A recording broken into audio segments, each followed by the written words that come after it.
My name is Calla Devonshire, and I know what it means to bleed for beauty.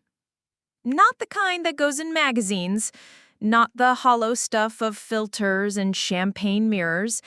I mean the kind you dig for, hands in loam, kneeling beneath a furious sun. The kind you tend through frost and drought that answers neglect with thorns and attention with bloom.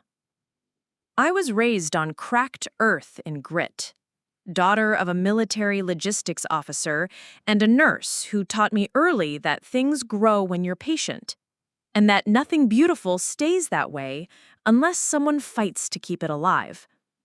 That fight in my life came in the form of roses, and a man who didn't understand them.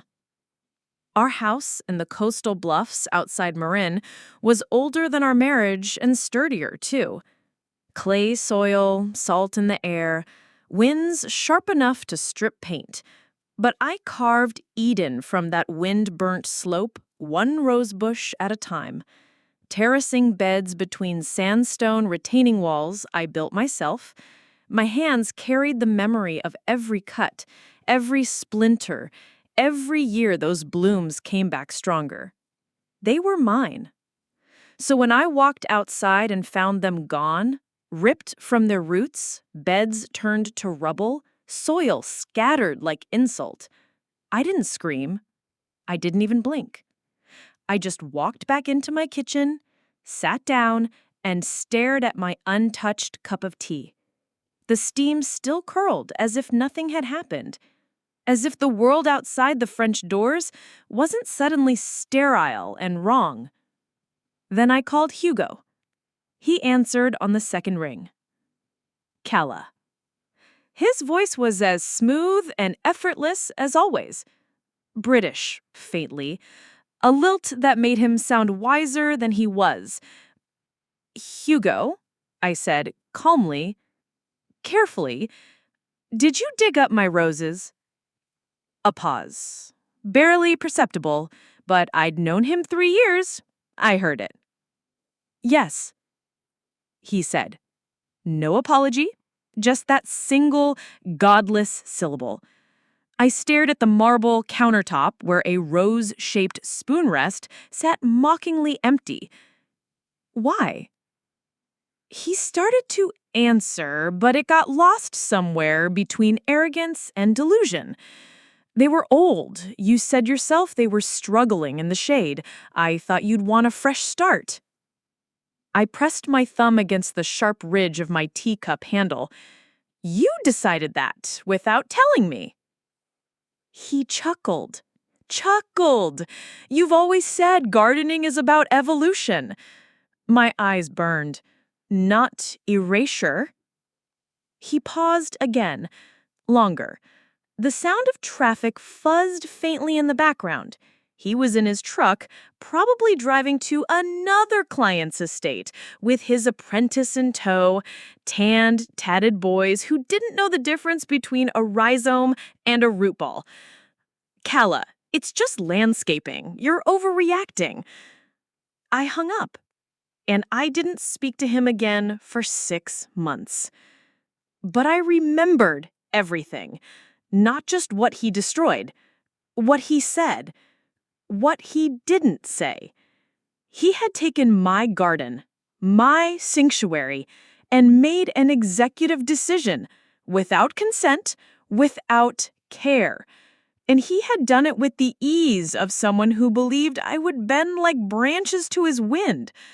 So I decided, as I stared out over the cratered beds that once held Queen of Sweden and Golden Celebration, that Hugo would learn what it meant to plant something with intention, and what it meant to watch it bloom everywhere he turned. I didn't act rashly. I waited. Waited until his business grew, until his Instagram page boasted 32,000 followers, until his signature style, themed zones with minimalist accents and heritage native fusions, became the talk of the North Bay. And when I saw him on the cover of Bay Garden and Home, Smiling next to a pergola he probably never drilled himself, I made my move. It started at the neighborhood level. I joined our HOA. Every Thursday, I brought lemon pound cake and volunteered for things no one else wanted. Debris removal, garden walk coordination, quarterly budget reviews. Then I started asking questions. Has anyone here ever used Terraforma landscaping? Some had, most hadn't, but they'd heard of him. Oh, he's got a team now, said Greg Lemaster, our retired dentist turned HOA president. Little fast-talking guy, stylish, did the Franklin place. I nodded and smiled. He did mine, too. Wasn't what I hoped. I let that sentence linger. Just long enough for someone to say, "Really? What happened?" I never lied, but I let their imaginations work.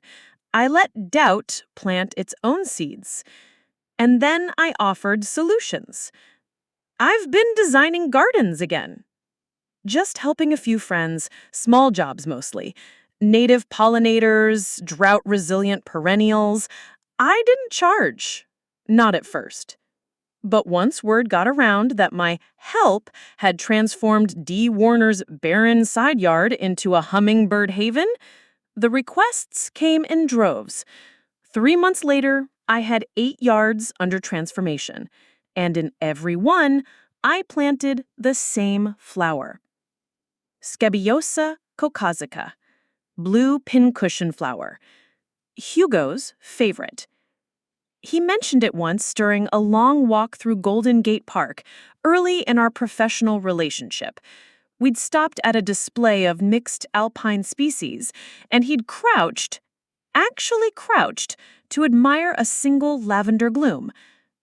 This one, he said, makes me ache. Doesn't belong here, but it thrives anyway. I remembered that. So I planted them. In borders, in corners, in raised beds, everywhere. I even found a cultivar he'd never used before, Fama Deep Blue, and ordered 60 root clumps from a specialist in Bavaria. They became my signature. Not by accident, because every time Hugo drove through our neighborhood, and his clients were everywhere now, he would see them. Those soft, lavender blue satellites dancing on slender stems. Every time he passed a yard and heard someone say, "Calla helped with this, isn't it lovely?" he would hear his own ghost echoing in their blooms. I didn't want him ruined. I wanted him haunted. The call came on a Tuesday in May. Calla. I almost didn't recognize his voice. It sounded brittle. Yes. He exhaled. I need your help. I sat down slowly, cradling the phone between my cheek and shoulder as I wiped soil from my wrists with a damp towel. What kind of help? He exhaled again. I've taken on a new estate, high profile, but it's outside my usual style, more sensorial. They want color, fragrance, something immersive. I saw the Warner place, the Remy Walk too. They said you helped. I waited. Would you consult? He asked. Just this once. I'll pay. Handsomely. I smiled, slow and wide. Of course, Hugo. Happy to help. He never saw it coming. The estate was 22 acres overlooking Sausalito, vineyards in the rear, a modern villa in the front. The client was a New York investor with a poet daughter and a chef partner. They wanted something that made people cry when they walked through it. Something human. Something he had no clue how to build. He brought me on as lead sensorial designer. For 2 months, I sculpted experience. I traced footpaths by wind direction, designed scent-timed bloom waves, built arbors not for shade, but sound distortion. And every week, Hugo grew quieter. The team followed me. His apprentices asked me questions, took notes, echoed my decisions. By the 3rd week, his name had become background noise. By the 6th week, the client was referring to the garden as Kala's vision. And at the end of month 3, standing under the dappled light of a wisteria canopy I had coaxed to bend in a semicircle, Hugo turned to me and said, "This is the best work I've ever been a part of." I looked at him, at the man who had once stood in my yard and decided I didn't need a say in what lived or died. "That's because you weren't in charge," I said. He blinked. I left him there, in the garden he couldn't claim. But I wasn't done. Not yet. Because And I had one more bloom to plant. The sentence echoed through me as I traced the estate's gravel path in pre-dawn silence, the ocean far below whispering against the cliffs like an eternal co-conspirator. My breath clouded in the cool May air, carrying the scent of wisteria pollen and the copper tang of sea fog. Dawn painted the villa's glass walls a faint rose gold, ironic considering how violently Hugo had ripped the roses from my life. Now that same light felt like a promise, warm fingers braiding themselves into my loose hair, urging me forward. I wore work boots instead of heels for the final installation, a black canvas apron instead of the silk cocktail dress I'd don later. The gala would begin at 7 o'clock sharp, 14 hours away, but the garden was awake already, quivering on the edge of revelation. Somewhere behind the hedgerows, sprinklers ticked a lazy metronome. A scrub jay scolded an unseen rival. My heart drummed along a steady march that matched the crunch of gravel beneath my soles. In my hand, I carried a single seedling, protected in a biodegradable cup of peat and coconut coir. Its stem was no thicker than a knitting needle, yet it stood perfectly erect, leaves unfurled in the hush before sunrise. Scabicia caucasica celestial silk. Pale lavender petals with a silver overlay that shimmered under moonlight, as if woven from starlight itself.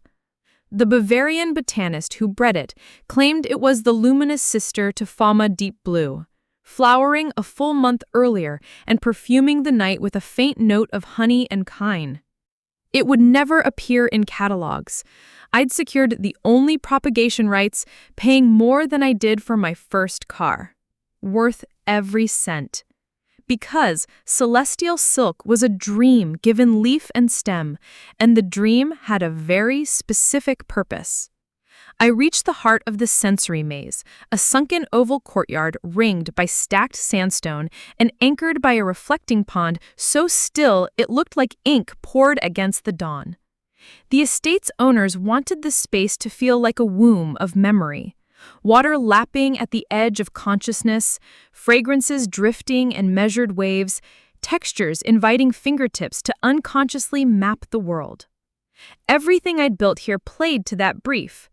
Velvet moss patches to kneel upon, wind chimes tuned to solfeggio frequencies, night-blooming jasmine that released its perfume precisely after civil twilight, a meditative net for the mind.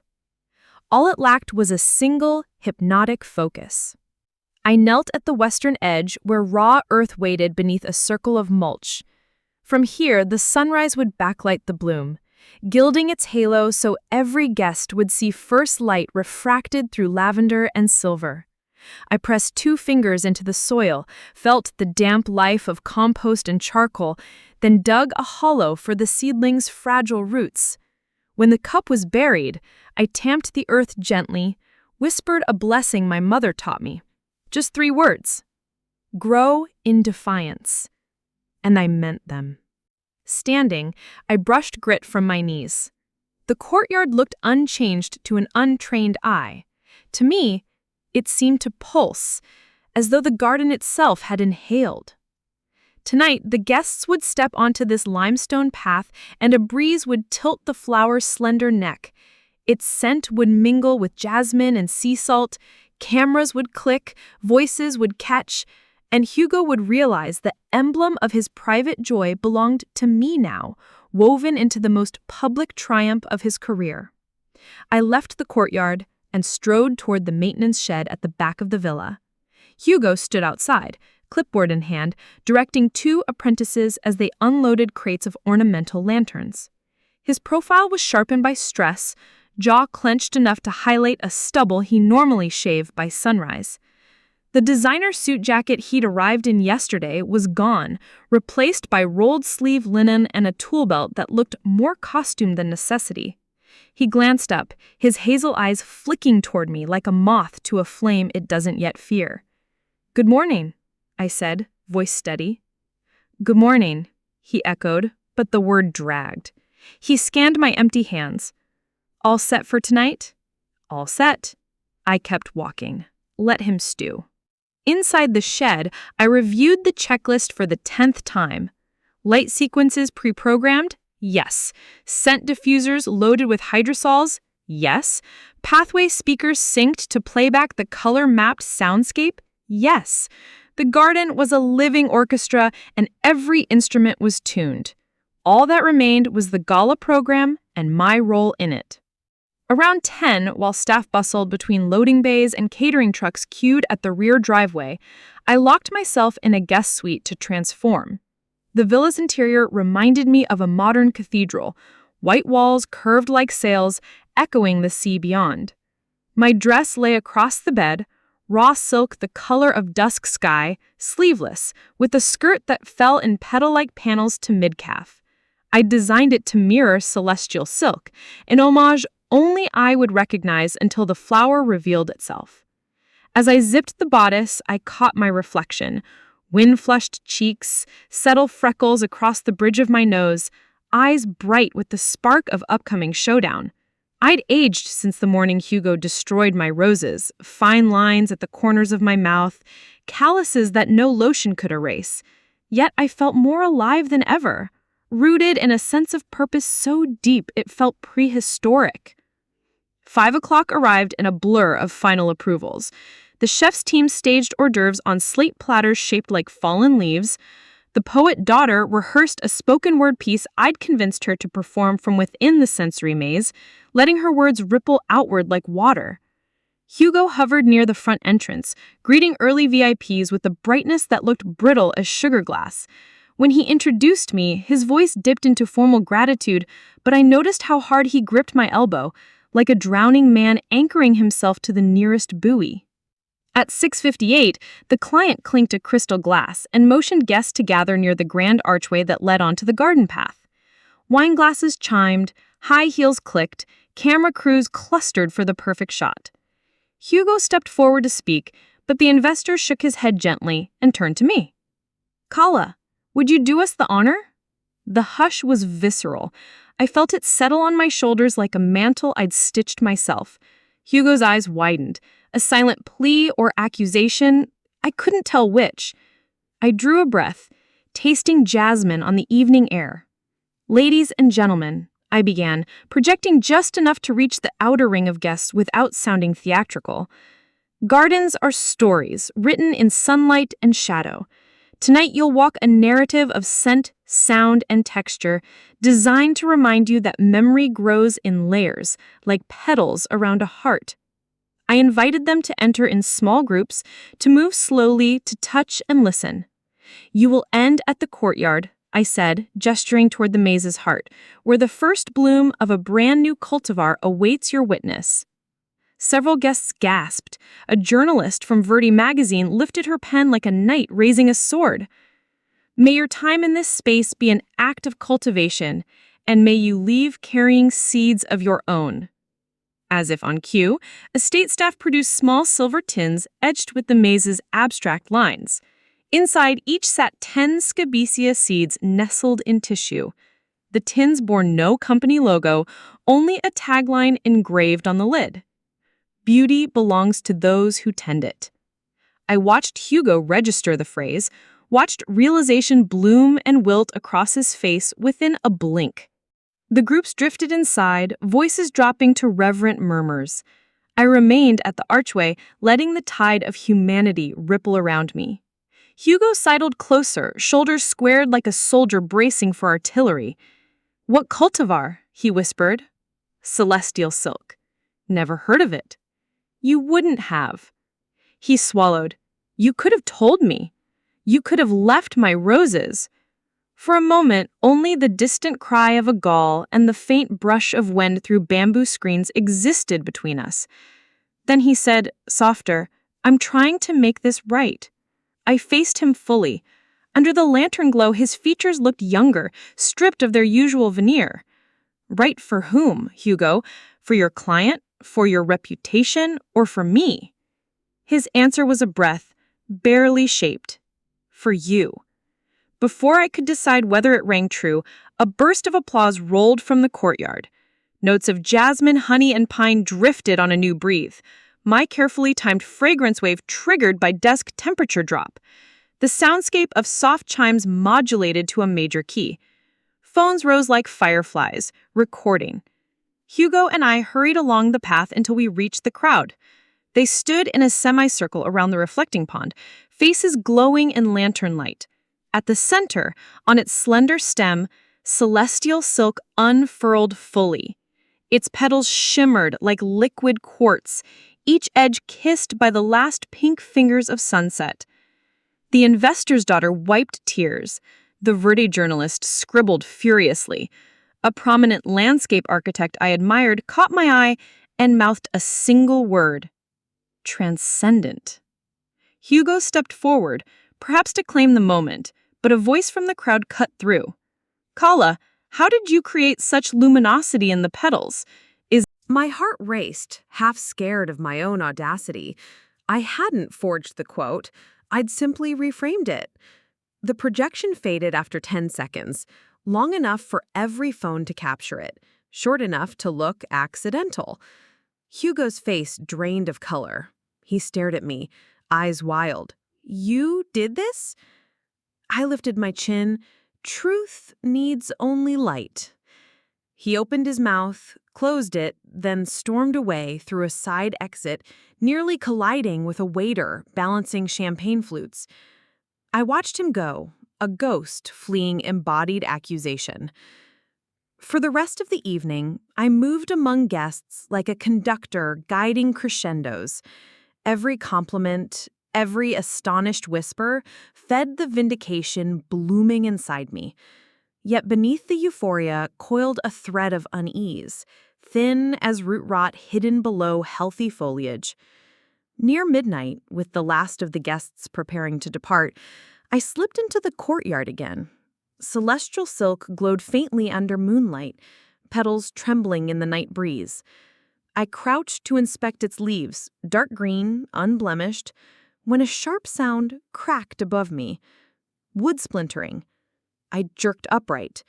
The wisteria arbor groaned, a low guttural moan that vibrated through stone like the warning of tectonic plates shifting. My pulse kicked. That structure was engineered to withstand Pacific storms. It shouldn't move. Another crack.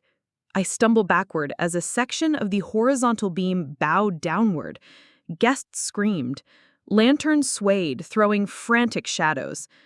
Then the beam snapped. A cascade of flowering vines and cedar-framed lattice collapsed toward the pond.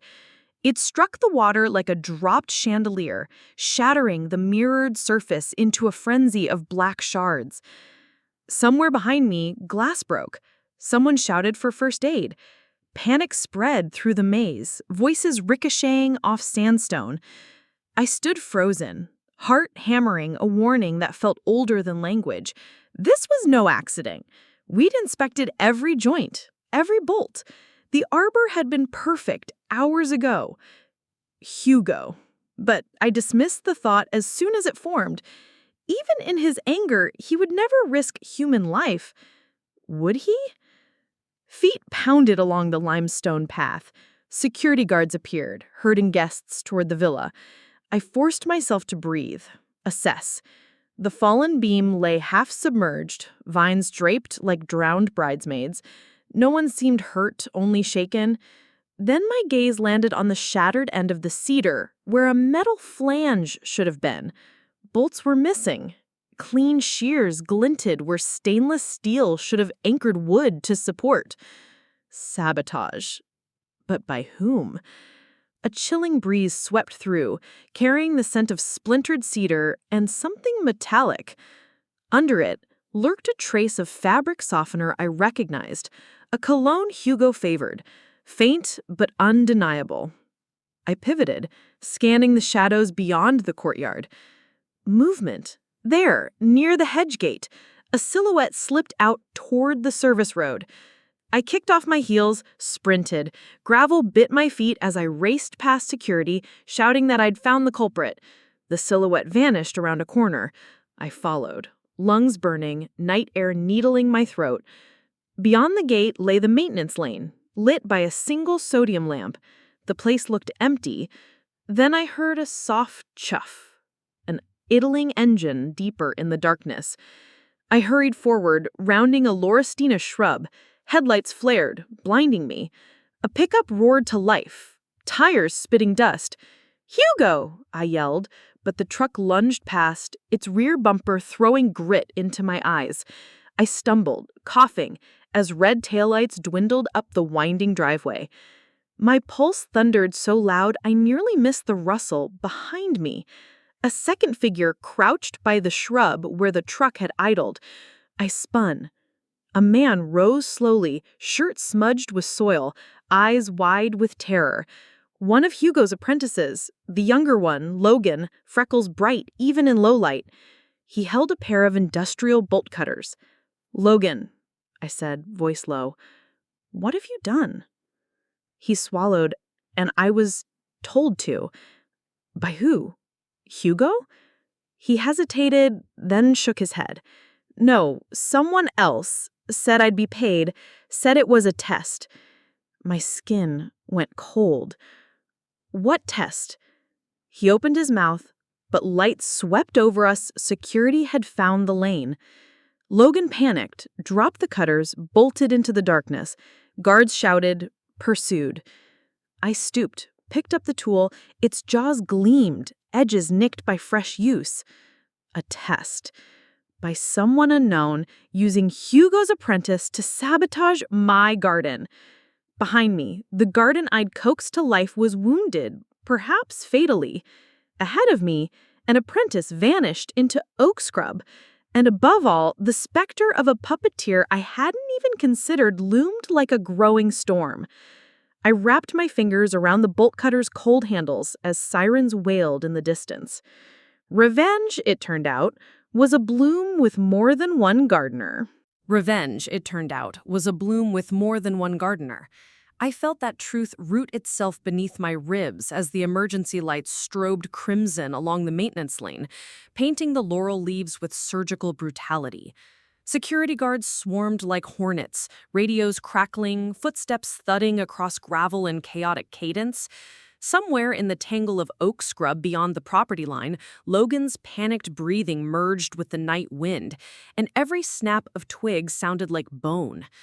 The bolt cutters in my hand were heavier than any trowel, colder than any steel spade, and they vibrated faintly with the residual tremor of my racing pulse. I should have dropped them. Instead, I clutched them like incontrovertible scripture, unwilling to relinquish proof even as distant sirens crescendoed, a duet of fire and police vehicles summoned by an overzealous estate manager. I spun toward the collapsed arbor. Lantern light shimmered across floating wisteria blooms, now drifting like drowned moths in the reflecting pond. Guests huddled near the villa's glass doors, some wrapped in linen tablecloths, others filming shaky-eyed testimonies for social media. Among them, the investor's daughter, Arden, stood barefoot, poetry journals clutched to her chest, eyes flooded not with tears, but astonished fury. The chef paced nearby, phone pressed to his ear, shouting about event insurance clauses. And Hugo? He was gone. At that realization, anger flared again, hot, unmistakable. He'd fled while chaos bled across his crowning achievement, either out of guilt or cowardice, I wasn't sure, but the hollow shape his absence carved in the night felt personal. A heavy hand landed on my shoulder. I turned to face Miro, the head of estate security. His forehead shone with sweat, and his jaw looked carved from basalt. "Miss Devonshire," he said, voice pitched low, "the police are arriving. Your presence is requested inside." I lifted the bolt cutters. "These need to be logged as evidence." He took them with latex-gloved hands, nodding once.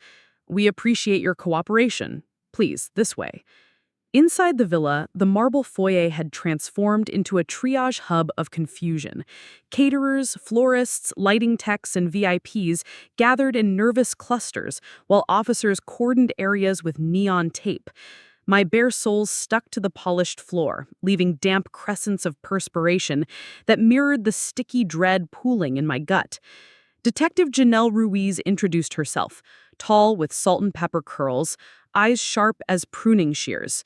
She guided me to a quiet alcove beneath a suspended sculpture of driftwood and copper wire. "Miss Devonshire," she asked, "you discovered the bolt cutters."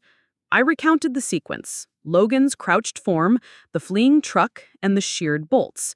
Her pen scratched methodically across a slim notepad. "Do you believe this apprentice acted alone?" she asked. "I'm not sure," I replied, forcing calm. "He claimed someone else hired him, said it was a test." "Did he name this someone?" "No." She studied me. "Could it have been Mr. Thatcher?" Hugo's surname set my teeth on edge. "Unlikely," I lied, because some part of me still feared the truth might implicate him and by extension tarnish the garden itself. Ruiz shifted tactics. Who stands to gain from sabotaging this event? Competitors, disgruntled former staff, radical conservationists opposed to luxury estates. Logical options swarmed my mind. Yet behind them lurked a darker possibility: someone targeting me. "I have enemies," I confessed softly, "but none that drastic." Her eyebrow arched in silent challenge. I offered Hugo's history of uprooting my roses, the tensions since. Omitted my orchestrated revenge, no mention of pincushion flowers colonizing the neighborhood, or the projection stunt twisting his words. She didn't need to know everything. Not yet. She closed her notebook. "We'll locate Mr. Thatcher and Mr. Hayes, Logan. In the meantime, stay available." Available. The word felt like limbo. I left the alcove to find Arden pacing near the library entrance. "The arbor was your masterpiece," she said, voice trembling, "and someone tried to kill it, and us." "No injuries," I reassured. "Only shock. The garden will heal." "I hope," I added silently. But Arden's fingers tightened around her journals. "My father wants you to lead the restoration. He trusts you." Her gaze flicked to the patio. "But he's canceling tomorrow's press brunch." I nodded, understanding. A crime scene is no place for mimosas. Arden hesitated, then asked, "Was it Hugo?" I exhaled. "I don't know." She leaned closer. "If there's anything we can do, anything you need, call." Her sincerity wrapped around me like wool against the chill of uncertainty. At 2 a.m., after statements and temporary structural checks, guests departed under police escort. I refused the offer of a hotel room, insisting on overseeing the garden's stabilization through the night. Ruiz left an officer posted at the gate, but otherwise, the property fell back into hush. Crickets resumed their chorus. The pond lay stitched with floating petals, serene again under moonlight. I walked the pathways with a headlamp, documenting damage, crushed moss beds, cracked limestone tiles, a broken diffuser. Yet celestial silk stood untouched, resilient even in crisis, its luminous petals mirroring the moon like a silent vow of endurance. When dawn scraped the horizon, fatigue settled like frost on my shoulders. I brewed espresso in the villa's industrial kitchen and sipped it alone at the chef's prep table. Bitter, bracing. My phone buzzed, a text from an unknown number. "You sow chaos, expect thorns." No signature, time-stamped 0512. My skin prickled. I saved the screenshot, forwarded it to Detective Ruiz. Exhaustion surrendered to adrenaline. Sleep was impossible. I showered, changed into clean workwear borrowed from the estate's laundry, khaki trousers, soft Henley, fleece vest. Then I returned outside to supervise cleanup crews arriving at 7. By noon, the arbor debris was removed. Engineers erected temporary supports, drones captured overhead footage for insurance claims. Everything moved with professional haste, yet beneath throbbed a collective unease. Still no sign of Hugo or Logan. 3 days passed. I remained on site, dividing hours between design revisions and police briefings. Ruiz reported that Logan's phone last pinged near Bodega Bay before going dark. Hugo's truck was found abandoned in a parking garage in Mill Valley. No fingerprints except his. No CCTV footage of who left it there. He had vanished. Rumors sprouted faster than any hothouse annual. Bankruptcy, blackmail, drug debt, cult involvement. None fit the Hugo I knew, vain, ambitious, but not self-destructive, unless sabotage guilt consumed him. I doubted it. On the 4th morning, a courier delivered an unmarked envelope. Inside, a single black card embossed with silver scabiosa petals. No text. The courier claimed a woman in sunglasses had handed him the envelope near a downtown cafe. Detective Ruiz collected it, dusted for prints, none. The next night, while reviewing light program scripts in the villa's data room, I discovered a hidden folder on the control server, Evo Lou Thorne, password protected. Metadata flagged creation last week by login ID HT184, Hugo. I notified Ruiz, who sent cybercrime texts. They cracked the folder. Inside, schematics of the arbor, bolt lists, torque specs, and a single export titled ErasureProtocol.pdf. Protocol? Didn't align with spontaneous sabotage. Someone premeditated. But why store evidence on site? Or an end he'd set up? Or he documented a threat? The PDF contained a manifesto. Gardening is warfare, disguised as beauty. Remove the old, control the narrative of growth, witness the bloom of power. Pages followed detailing psychological manipulation through landscape design, using scent to trigger memories, light to influence emotion, path geometry to guide decision fatigue, a twisted treatise on control. At the end, a signature glyph, a stylized bloom with barbed wire stamens. I stared at it until lines blurred. This wasn't Hugo's voice. Too academic, too clinical. No flair, no British idioms. Someone had hijacked his login. Text verified, login occurred remotely from an IP bouncing through multiple proxies. Whoever authored Erasure Protocol wanted me to find it, wanted suspicion to fall on Hugo. But why target him? Why target me? And how deep did this conspiracy burrow? On the 7th night after the gala, I left the villa for the first time driving south toward my cottage along the coastal highway. Early summer fog hugged the cliffs, headlights carving tunnels through vapor. I cut across the ridge road toward Marin when my dashboard chimed, a call from Greg Lemaster, the HOA president. "Kala," he said, voice tight, "we've got a situation."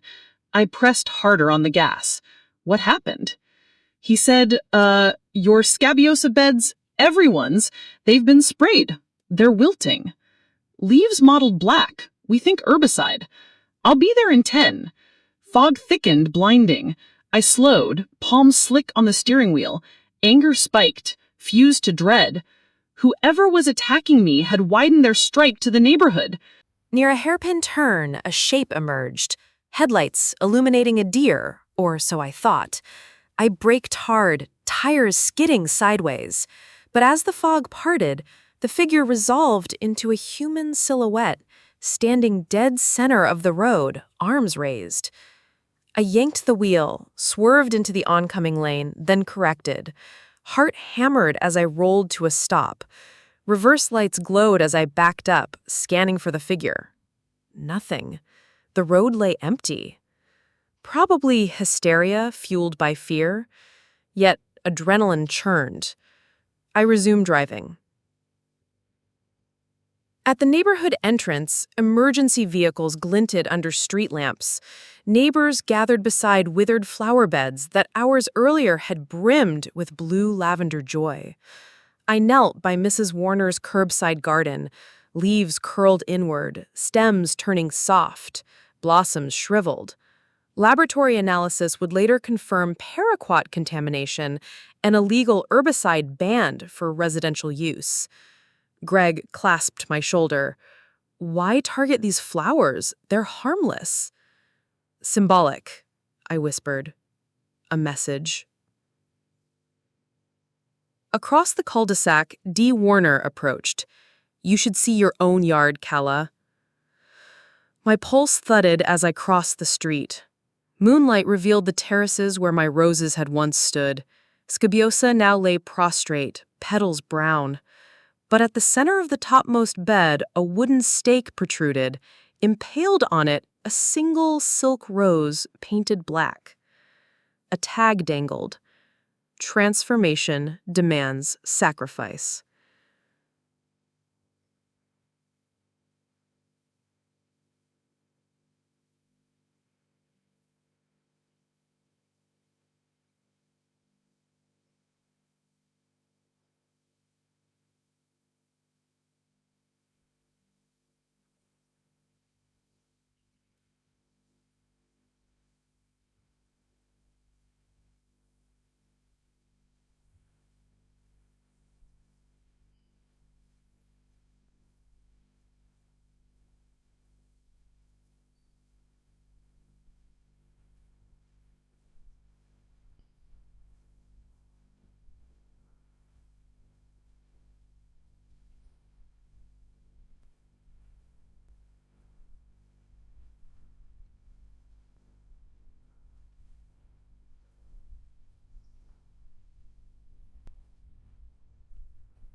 The dawn that carried me across the Atlantic tasted like recycled cabin air, scalding coffee, and the metallic hum of anxious possibility.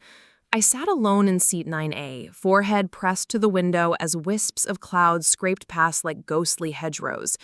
Somewhere below, the curvature of Earth curved dark blue into lighter size, and I pictured the Pacific still lapping at my abandoned terrace, marigold nodding and salt-damp wind where poison scabiosa once gleamed. I'd packed lightly, duffel in the overhead, a leather satchel at my feet. Inside, seed vials, pruning shears in a velvet pouch, a printed copy of Erasure Protocol, and a single photograph of the St. Alora's greenhouse before its demolition. Sunlight pouring through oxidized glass, children's wheelchairs clustered like eager saplings beneath vines of sweet peas and morning glory. In the corner of the faded image, 20-year-old me knelt beside 9-year-old Lily Chen, both of us dirt-smudged and grinning. Lily died the following winter, her absence carving the first real hollow in my young heart. The greenhouse had been her joy. I wondered what she would think of this twisted resurrection. The captain announced our descent into Heathrow. My pulse quickened, not with jet lag, but anticipation sharpened to a blade. Maeve wanted a stage. I would not stumble into her choreography blind. I reached into the seatback pocket, tore a blank page from the in-flight magazine, and mapped 3 questions. 1. Why St. Alora's? 2. What leverage does she have over Hugo? 3. How does she plan to force obedience through extinction? I underlined force until the paper nearly tore. Control was Maeve's obsession. She had once lectured that true design wasn't about beauty, it was about dictating human behavior through subliminal cues. Gardens are social contracts, she'd said during those volunteer days. Break the contract, break the person. I intended to break her contract. Passport control crawled, but by late afternoon I emerged into the arrivals hall, where fluorescent lights rendered every traveler equally pallid. Tim, an investigative journalist friend I'd phoned from the layover in Chicago, waved near a Costa kiosk. He looked as I remembered, wiry, perpetually wind-tussled, trench coat fraying at the cuffs. His eyes, keen sphinx amber, lit with concern. "Callum, you've kicked a hornet's nest, haven't you?" "Working on it." We navigated to his battered Volvo. Rain misted the windshield like breath on a mirror, and London's ring road traffic pulsed with red taillight veins. Tim filled the silence with updates. Detective Ruiz's UK liaison had contacted Surrey police regarding Maeve and the Shell Company. Maeve's last known address was a Victorian townhouse outside Guildford, but neighbors reported seeing removal vans 2 weeks ago. Still, records show she leased lab space at a private botanical research center on the edge of Farnham, coincidentally 10 miles from St. Alora's. "Coincidentally," Tim repeated, steering past a lorry. "I smell fertilizer foul play." "At this point, I smell everything," I sighed. We made Farnham by dusk, checking into a modest inn whose tavern smelled of hops and wood smoke. I declined dinner, opting instead to stand beneath the drizzle in the courtyard, breathing soil-rich air. England smelled different, earthier, as though centuries of leaf rot and history mingled in every lungful. Back in my room, I spread maps across the bed. OS topography of Surrey Hills, aerial shots of St. Alora's campus pre- and renovation, and blueprints Tim acquired via public records request. The greenhouse site was now a Kavanaugh Center for Sensory Integration, Maeve's vanity flagship. Architectural drawings revealed a steel and glass envelope encasing experimental grow chambers, climate-controlled labs, and a demonstration auditorium. A quick glance told me infiltration would be complicated. Perimeter security fencing, CCTV, biometric locks. But tonight wasn't for infiltration. It was for reconnaissance. At 2200 hours, Tim and I parked along a wooded lane overlooking the facility. The building glowed coldly, panes reflecting moonlit clouds like shards of frozen lake. Beyond the fence, rows of saplings swayed, leaves silvered by security floodlights. A guard patrol circled every 10 minutes. I trained binoculars on the eastern wing, where a slanted roof formed the new greenhouse. Inside, banks of grow lamps blazed ultraviolet. Between them, I glimpsed silhouettes of massive leaf clusters, plants unfamiliar even to my well-stuffed taxonomy brain. Some leaves shimmered, iridescent, others drooped like bat wings. Genetic experiments, no doubt. Tim lowered his own binoculars. "This place gives me the creeps." "It's meant to." I recounted Maeve's doctrine, design as psychological leash. We watched until our limbs numbed. At 23:37, movement. A door opened, spilling white light. Two figures emerged. One light and graceful, Maeve by her posture. The other stockier, guided by her hand. He wore a hood, stumbled slightly. Under the lamps, his beard glinted ginger. Hugo. My breath caught. He moved like a marionette of muscle memory, expression slack, eyes unfocused. Maeve led Anne along the inner path, pausing to point at beds of experimental flora, as though giving a tour. Even from distance, I sensed her satisfaction curling like poisonous sweet pea tendrils. Suddenly, Hugo jerked violently, hands flying to his temples. Maeve stepped back, watched impassively as he dropped to his knees. Security personnel arrived, lifting him under arms, escorting him inside. Maeve followed, tucking stray auburn hair behind one ear, unperturbed. Rage ignited behind my sternum, an inferno kept bent only by rain spattering my face. Tim exhaled. That's disturbing. I said she's drugging him, or manipulating with sensory overload, maybe both. Either way, we can't just storm the gates. No, I agreed. We'll need an invitation. I considered the parchment coordinates. Maeve wanted me here. She'd anticipate my arrival. Better to dictate timing. I'd request a meeting as if capitulated, offer obedience, then use proximity to expose her. We retreated to the inn. I drafted an email from a throwaway account. Maeve, you win. Ready to discuss terms for surrender of the celestial cultivar and withdrawal from public campaigns. Meet at the greenhouse you desecrated. Tomorrow, 1900. Come alone, or the experiment fails. I pressed send before doubt could germinate. Morning rose damp and gray. Over scones and clotted cream, Tim plotted fallback strategies. Text him every 30 minutes, audio recorder, Surrey police on standby if code phrase, rot root, sent. I agreed, though part of me doubted local authorities would grasp the stakes. On midday, an email pinged from Maeve. Terms accepted. Alone, 1900, bring seeds. Below, a single digital signature, the barbed wire bloom.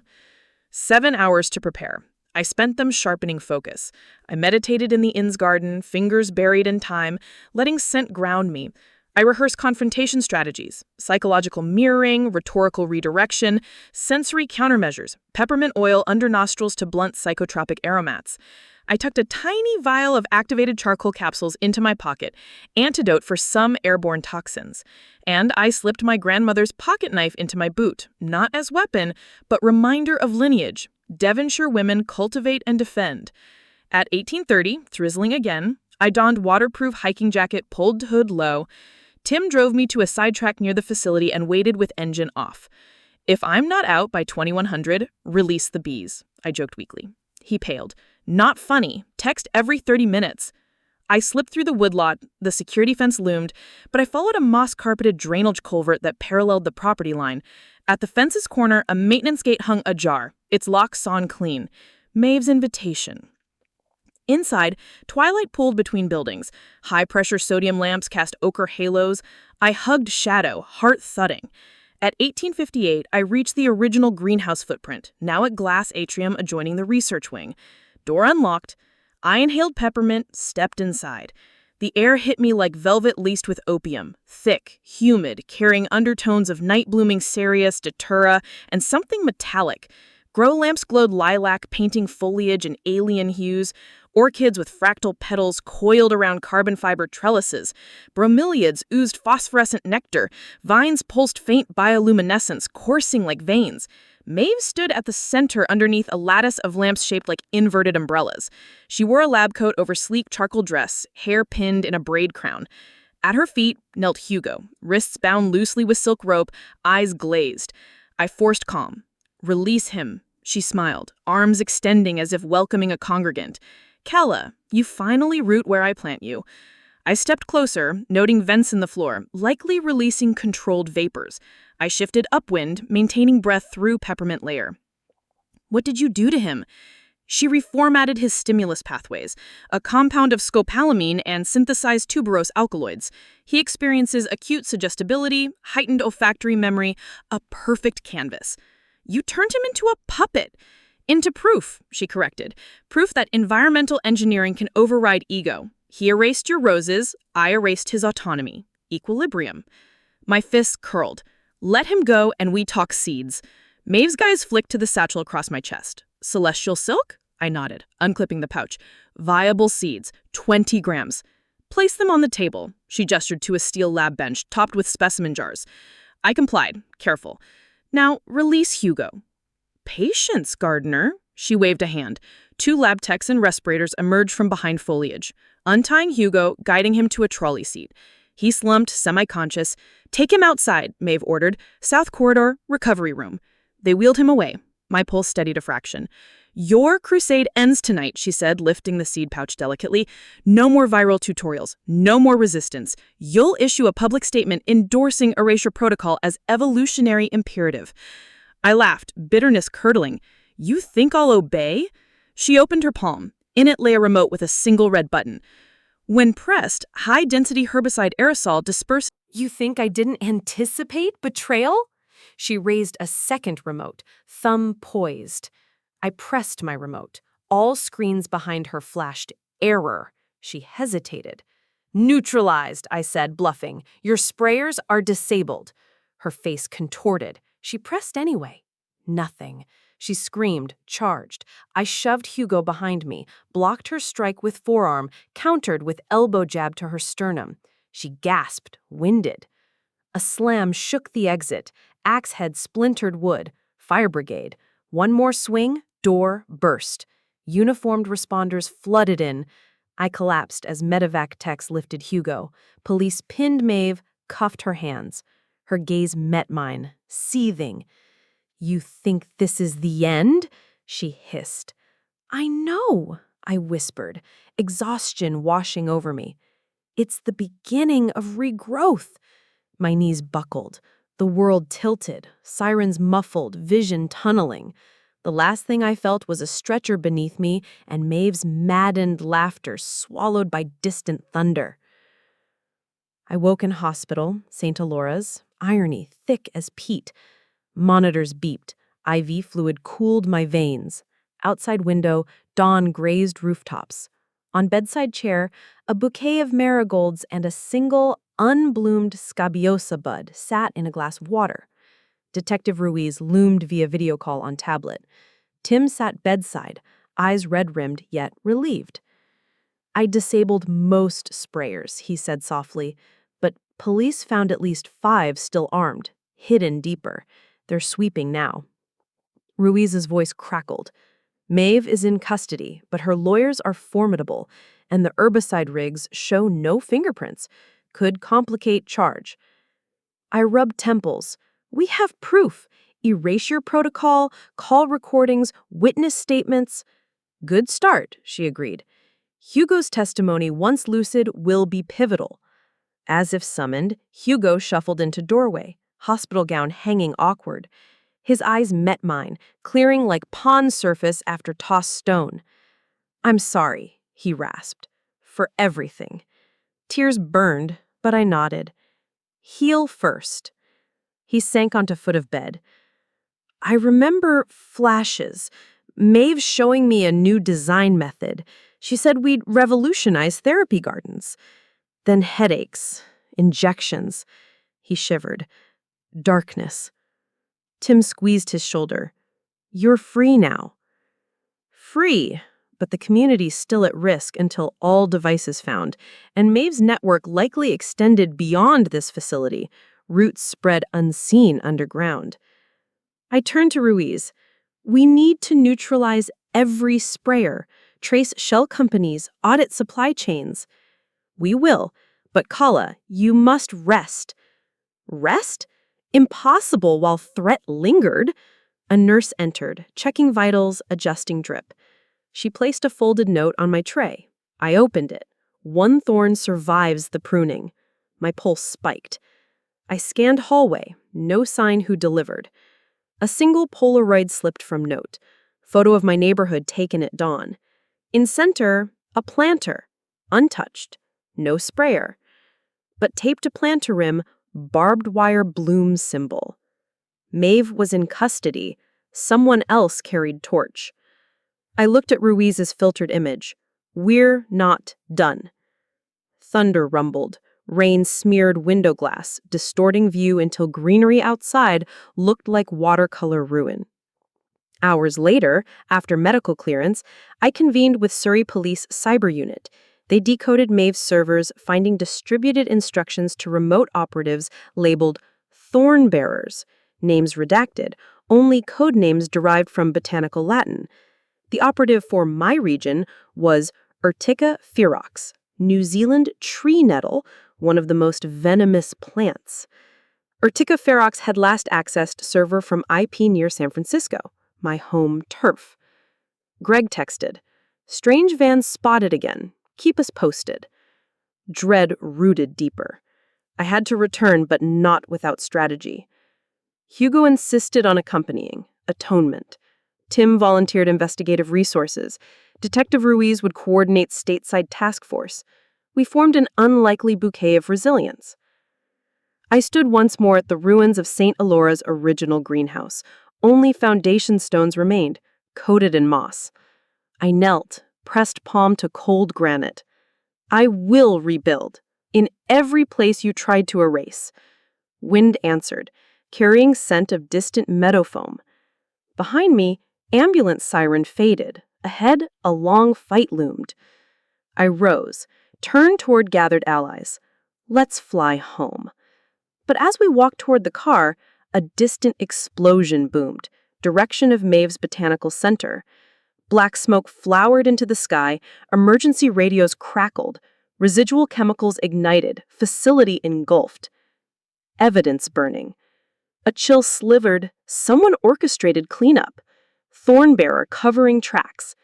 Sirens converged, but blaze already raged uncontrolled. Flames licked glass, turning the experimental plants into pyres of narcotic perfume. Ash flakes drifted past like spent petals. Among the smoke, a figure in black coat watched from the tree line, face hidden. When our eyes locked, they raised a gloved hand in mock salute, then vanished into woods. Security yelled. I sprinted toward tree line, but choking fumes forced retreat. The figure disappeared. Behind me, fire roared biblical. We had won a skirlish, but the garden war had only sprouted its most invasive weed. I coughed, voice hoarse. We leave tonight. Thunder cracked overhead as rain began, hiss of steam rising where droplets met flames. A grim baptism. We drove away under strobes of emergency lights, silhouettes of burning glass house shrinking in rear view until it resembled nothing so much as a wilted rose aflame. But I carried seeds, literal and metaphorical, protected in my satchel, ready to sow resilience wherever shadows sought erasure. I thought we were heading to an airport. I didn't know the Thornbearer had already boarded the same flight. Part 4 ends as storm clouds slam shut over Surrey's smoldering horizon and the true enemy slips into the skies beside us. Us. I felt it first as a ripple through the cabin air, an almost imperceptible tremor that set the empty plastic cup on my tray shivering like a frightened insect. At 38,000 feet, even small vibrations carry ominous weight. They remind you that the thin aluminum skin keeping you aloft is also what separates you from an endless plummet. Hugo dozed in the aisle seat beside me, his jaw slack, recovery drugs dulling both pain and memory. Across the aisle, Tim leafed through a folder of investigative notes, highlighter uncapped between his teeth. We had been airborne for 7 hours, and fatigue pooled in the hollow of my collarbones. Yet, the tremor wasn't what made every vein in my body constrict. It was the scent. Datura. Faint and cloying, floating at shoulder level like a malicious lullaby. I stiffened, inhaled carefully through my peppermint cotton mask, an improvised filter I'd donned out of habit. The fragrance came again, stronger this time, edged with something bitter, chemical.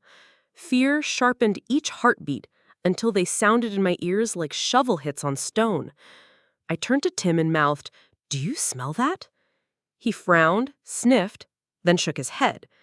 Seatbelt signs glared amber overhead as the captain announced mild turbulence. The cabin lights dimmed to midnight blue, coaxing passengers towards sleep. A perfect cover for covert sabotage. I scanned the rows. Most travelers slouched behind privacy wings, headphones cocooning them in metallic lullabies. But 3 rows ahead, on the starboard side, a tall figure in a charcoal hoodie stood, hood shadowing their face. They slipped toward the rear lavatories with liquid grace that betrayed deliberate intention. My pulse vaulted. Thorn bearer. I reached across Hugo, unbuckled, whispered, "Stay." He murmured, eyes unfocused. I patted his shoulder, slid into the aisle. Tim rose too, curiosity flashing with concern. I gestured subtly. Danger. He nodded, pocketed the highlighter, followed. We moved aft, cabin lurching again. Overhead bins rattled like wind chimes packed with bones. Somewhere a child whimpered. As we neared the galley, the floral, metallic scent thickened, coating my tongue. The lavatory's occupied light glowed red. I pressed my ear to the door, heard nothing but the soft whine of recirculated air. Tim blocked the narrow aisle, preventing crew from seeing. I pulled a bobby pin from my hair, old trick learned from greenhouse lockboxes, and jimmied the latch. It clicked open. Inside was empty. Except for the aerosol canister affixed beneath the sink, its nozzle wired to the ventilation grate. I cursed under my breath. A digital timer ticked. 0012. 12 minutes. Tim hissed, "What is it?" "Herbicide vapor, maybe psychoactive, could knock everyone out." My fingers trembled as I traced the wiring, crude but effective. Battery pack, solenoid valve, timer board. I could short the circuit, but if I cut the wrong lead, we might trigger premature release. Tim produced his multi-tool. Color-coded? I clipped red. Timer froze. Valve hissed a single puff, then fell silent. I yanked battery pack free, stuffed everything into a barf bag. Tim sagged against the wall. "Good?" he asked. "For now," but my gut coiled. This could be only one of several devices. We resecured the lavatory, returned to seats. I awoke Hugo, explained in hushed bursts. His eyes cleared enough to widen in horror. "Maeve's network. They won't stop," he croaked. We summoned a flight attendant, flashed my consultancy badge, slightly embellished to suggest official authority, requested urgent meeting with captain. Within minutes, a senior officer led us to the cockpit bulkhead. Regulations rarely allow passengers near the flight deck, but the mention of chemical sabotage evaporates protocol. Inside the tiny crew rest nook, we briefed the first officer while the captain steadied the aircraft through CHOP. They initiated a discreet cabin sweep under guise of routine security check. Within 15 minutes, 2 more devices were found, one under a seat near oxygen ports, another inside an overhead panel above business class. As crew deactivated the last, the captain announced an emergency diversion to Denver due to mechanical odor. Passengers groaned, but remained calm. Adirondack of relief pressed between my shoulder blades, until Hugo tugged my sleeve. "They found 3, he whispered, "but I planted 5 when Maeve first indoctrinated me. She deleted those memories, but they're resurfacing. 2 more." My stomach plunged. "Where?" He closed eyes, fingers twitching as if tracing invisible diagrams. "Cargo hold and avionics bay." Tim muttered an oath. Accessing those mid-flight was near impossible. Crew could depressurize cargo if necessary, but avionics? Critical systems. One wrong move could down the jet. The captain couldn't risk panic. He ordered cabin crew to condense passengers forward, clearing rear galley area. Emergency oxygen masks were inspected for tampering. Then he dispatched a maintenance engineer passenger with portable breathing gear through service hatch into lower equipment bay. Hugo guided via sketch on napkin. Minutes stretched elastic. The plane banked gently, descending toward Denver. I clutched armrests, inventorying every vibration. Then intercom crackled, device located and neutralized in avionics. Cheers erupted among crew. 1 left. Cargo hold access required depressurization after landing, ground hazmat with sweep. We'd make it, as long as Thornbearer didn't escalate to something more direct. But where were they? I scanned passengers again. The hooded figure had reappeared now, seated center cabin, reading a magazine. Only their gloved hands visible, fingertips tracing page edges like testing razor sharpness. We touched down at Denver International under full emergency response. Fire trucks chasing, ambulance lights strobing. The aircraft stopped on remote stand. Police boarded. Crew evacuated passengers into buses. As we shuffled out, hooded figure remained seated until authorities insisted. Their gaze flicked toward me beneath the hood, a glint like morning sun off scalpel. I memorized posture, height, and build. Outside on tarmac, bitter wind whipped hair across my face. Hugo leaned on me, still woozy. Tim called Ruiz, relaying event. Police dogs combed baggage. They found the final canister inside a crate of cut flowers, destined for a funeral home in Napa. Cruel irony. Hazard teams sealed it away. Agents separated passengers for statements. We complied. Hours passed in windowless terminal rooms.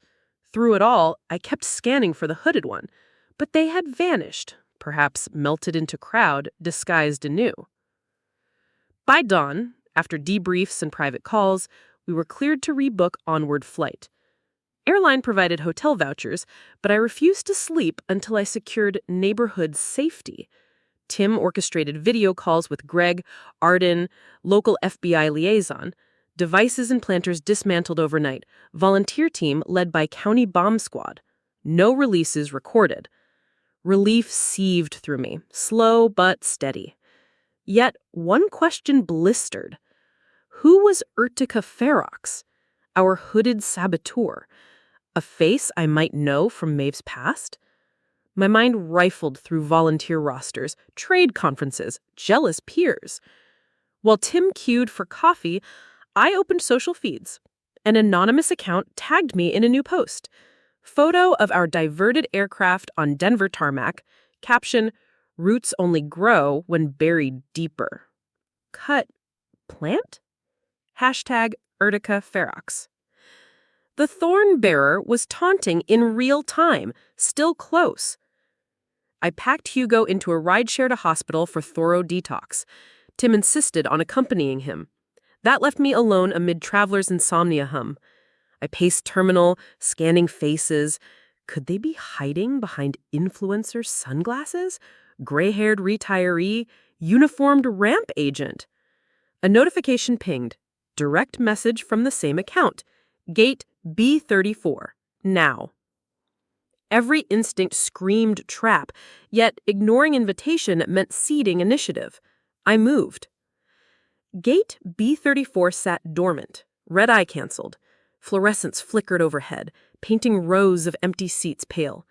At the far window stood the hooded figure, back turned, silhouetted haloed by sunrise bleeding across Rockies. I approached, heart thrumming. Why target innocent lives? I demanded. Voice answered, low, genderless, beneath a voice changer device. Evolution requires pruning. I stepped closer, noting scent of nettle and pine. We saved the gardens. People stood with us. Your campaign failed. Hood tilted. You think small. Maeve was only a nodal bloom. Thorn bearers sprout where needed. They produced a slim metal case, set it on a seat, slid it forward. Open. I hesitated. What is it? Proof you can't win. I flipped latch. Inside, a single flash drive and a pressed Scabiosa pedal blackened by dye. Before sleeping, I opened special video message scheduled for Neighborhood Watch. Camera on, I breathed deep and spoke. This story took us a long time. If you like it, subscribe. Now, back to the story. The required audience prompt recorded, I uploaded to Consortium channel. Watchers needed morale. Alarms chirped 0430. Sky ink black. I drove coastal road toward headlands, flashlight, seeds, knife in satchel. At designated turnout, wind howled over cliffs. Dawn's first ember touched horizon. A silhouette emerged from cypress shadow, Arden's chef partner, Marcus. He raised palms. "Friend," he called. I approached warily. He explained, after sabotage, he'd infiltrated upscale restaurant supply chain rumored to buy Maeve's specialty botanicals. His cousin inside distribution leaked intel. Coordinates on note indicated storage site for chemical precursors. Tonight, a shipment would move through hidden tunnel beneath World War II bunker ahead. We joined forces, phoned Tim and FBI. Agents mobilized. At sunrise, tactical team raided bunker, seized crates labeled fertilizer additive. Inside, concentrated herbicide, seeds bred for invasive dominance, remote aerosol systems. They also found Ledger, Urtica Ferox's cell operations, including stateside collaborators. Several names local, shockingly. HOA Treasurer, our mail carrier, more weeds inside my garden than known. FBI began arrests by afternoon, but Ferox themselves remained loose. I returned home exhausted yet fueled by victory, one node cut. As I entered kitchen, phone buzzed unknown video call. I answered, screen filled with Ferox wearing terminal mask of nettle leaves stitched into fabric. Impressive pruning, distorted voice rasped, but weeds reseed endlessly. Their gloved hand lifted my pressed scabiosa petal from case, set it aflame. Next, we come for your water. Video ended, leaving only the hiss of unseen flame. Water. Municipal supply, irrigation canals. I dialed county utilities, recommended lockdown. Officials skeptical, but promised inspection. Hours later, sensors flagged foreign compound at pumping station near Petaluma. Authorities flushed system, averted contamination. Another bullet dodged. Ferox escalated taunts. Digital billboards hijacked with barbed symbol. Radio stations plagued by subliminal floral frequencies, inducing headaches in unlucky listeners. Fear blossomed among residents. Local news dubbed the antagonist the Nettle Phantom. Community resolve wavered. I convened town hall at my terrace, taught protective planting. Basil deters some airborne toxins.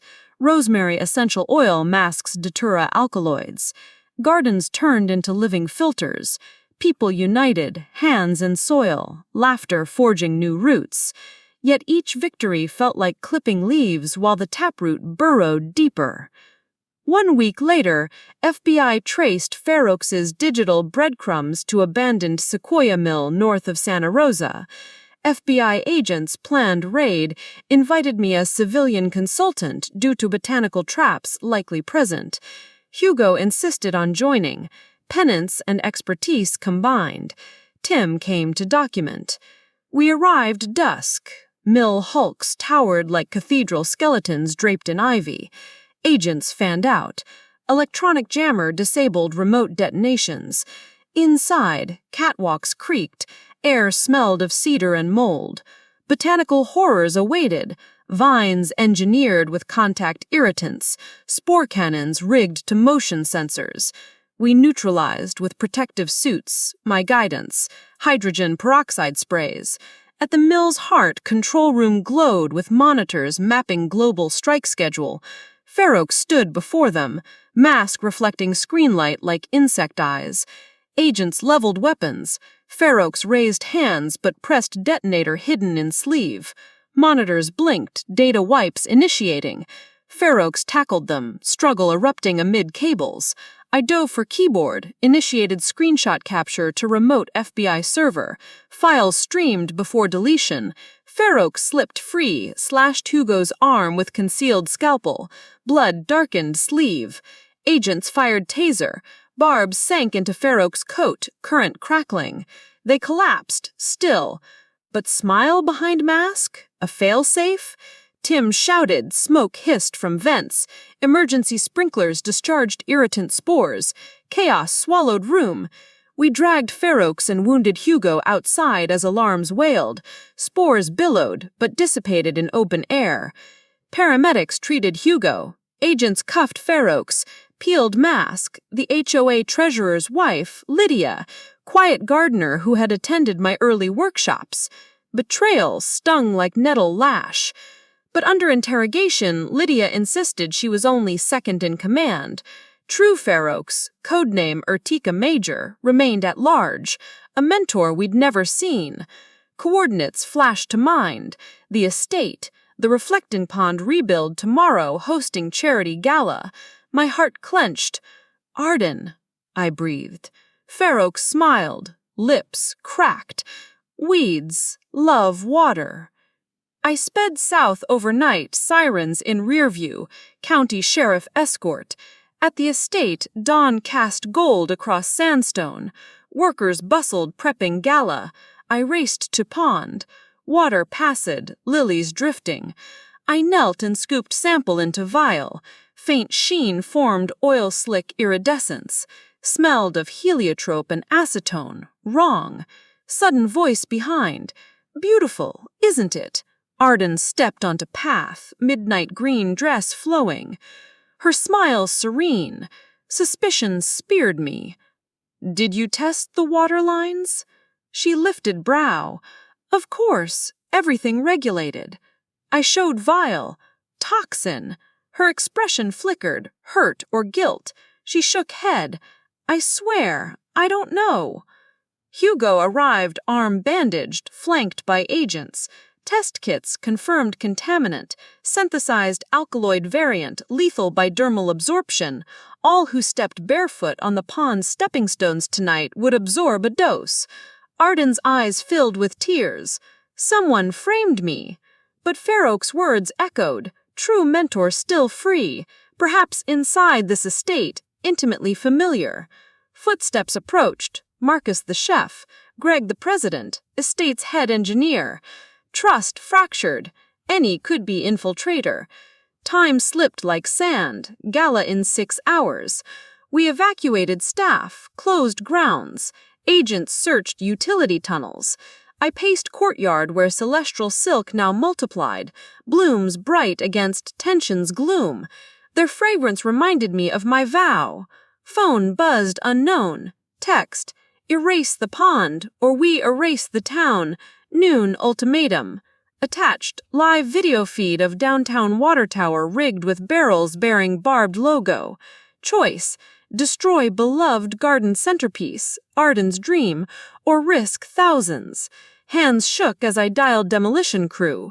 Hugo gently touched my shoulder. Beauty can be rebuilt, he whispered. I nodded, eyes wet.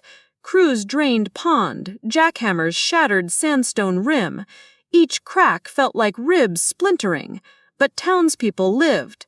Noon passed, barrels removed by bomb squad, crisis averted. But as dust settled, agents discovered remote detonators traced to hidden greenhouse on the estate's north ridge, one I'd never designed. Inside, walls lined with monitors, chemicals, barbed insignia, and a single note: gardens are endless wars. You've won this skirmish. Prepare for the final bloom. Signed, Urtica Major. Sweat chilled my spine. Final bloom. Part 6 awaited. As sun dipped, I stood amid rubble, celestial silk petals drifting on the breeze like lavender snow. Headlights appeared at gate, unmarked van rolling silent. Door slid open. A silhouette stepped out carrying a cylindrical tank sprayer. Night swallowed all color but that of fear.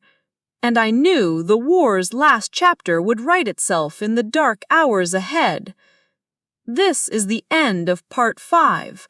Part 6 will continue after you subscribe to this channel. Before sleeping, I opened special video message scheduled for Neighborhood Watch. Camera on, I breathed deep and spoke. This story took us a long time. If you like it, subscribe. Now back to the story. The required audience prompt recorded, I uploaded to Consortium channel. Watchers needed morale. Alarms chirped 0430. Sky ink black. I drove coastal road toward headlands, flashlight, seeds, knife in satchel. At designated turnout, wind howled over cliffs. Dawn's first ember touched horizon. A silhouette emerged from cypress shadow. Arden's chef partner, Marcus.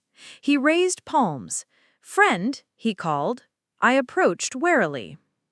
He explained, after sabotage, he'd infiltrated upscale restaurant supply chain rumored to buy Mabe's specialty botanicals. His cousin inside distribution leaked intel. Coordinates on note indicated storage site for chemical precursors. Tonight, a shipment would move through hidden tunnel beneath World War II bunker ahead. We joined forces, phoned Tim and FBI. Agents mobilized. At sunrise, tactical team raided bunker, seized crates labeled fertilizer additive. Inside, concentrated herbicide, seeds bred for invasive dominance, and remote aerosol systems. They also found a ledger, Urtica Ferox's cell operations, including stateside collaborators. Several names local, shockingly. HOA treasurer, our mail carrier, more weeds inside my garden than known. FBI began arrests by afternoon, but Ferox themselves remained loose. I returned home exhausted yet fueled by victory. One node cut. As I entered kitchen, phone buzzed unknown video call. I answered, screen filled with Ferox wearing terminal mask of nettle leaves stitched into fabric. "Impressive pruning," distorted voice rasped, "but weeds reseed endlessly." Their gloved hand lifted my pressed scabiosa petal from case, set it aflame. "Next, we come for your water." Video ended, leaving only hiss of unseen flame. Water? Municipal supply? Irrigation canals? I dialed county utilities, recommended lockdown. Officials skeptical but promised inspection. Hours later, sensors flagged foreign compound at pumping station near Petaluma. Authorities flushed the system, averted contamination. Another bullet dodged. Ferox escalated taunts. Digital billboards hijacked with barbed symbol. Radio stations plagued by subliminal floral frequencies inducing headaches in unlucky listeners. Fear blossomed among residents. Local news dubbed antagonist the Nettle Phantom. Community resolve wavered. I convened town hall at my terrace, taught protective planting. Basil deters some airborne toxins, rosemary essential oil masks deterra alkaloids. Gardens turned into living filters, people united, hands in soil, laughter forging new roots. Yet each victory felt like clipping leaves while the taproot burrowed deeper. 2 weeks later, FBI traced Ferox's digital breadcrumbs to an abandoned Sequoia mill north of Santa Rosa. Agents planned raid, invited me as civilian consultant due to botanical traps likely present. Hugo insisted on joining, penance and expertise combined.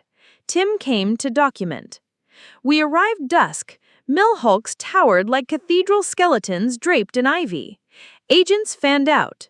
Electronic jammer disabled remote detonations. Inside, catwalks creaked. Air smelled of cedar and mold.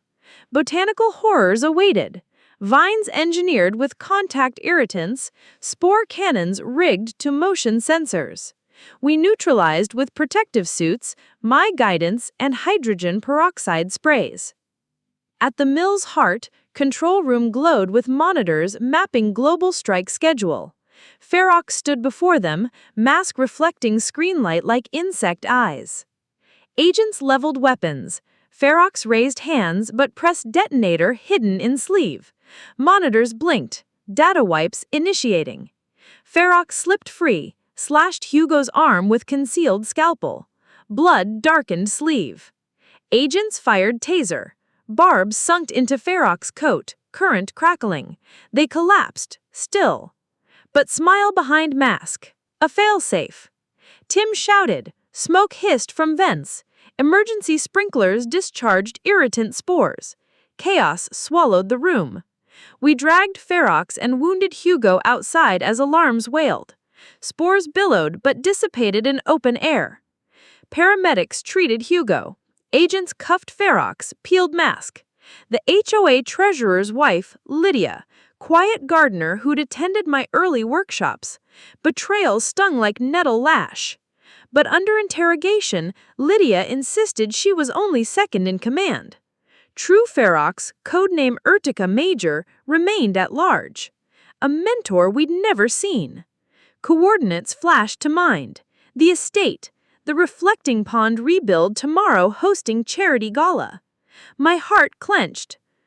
Arden, I breathed. Ferox smiled, lips cracked. Weeds love water.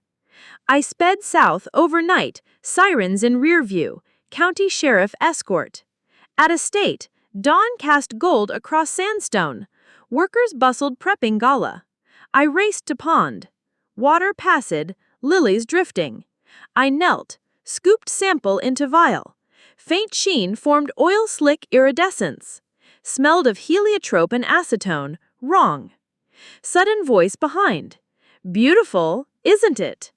Arden stepped onto path, midnight green dress flowing, her smile serene. Suspicion speared me. Did you test the water lines?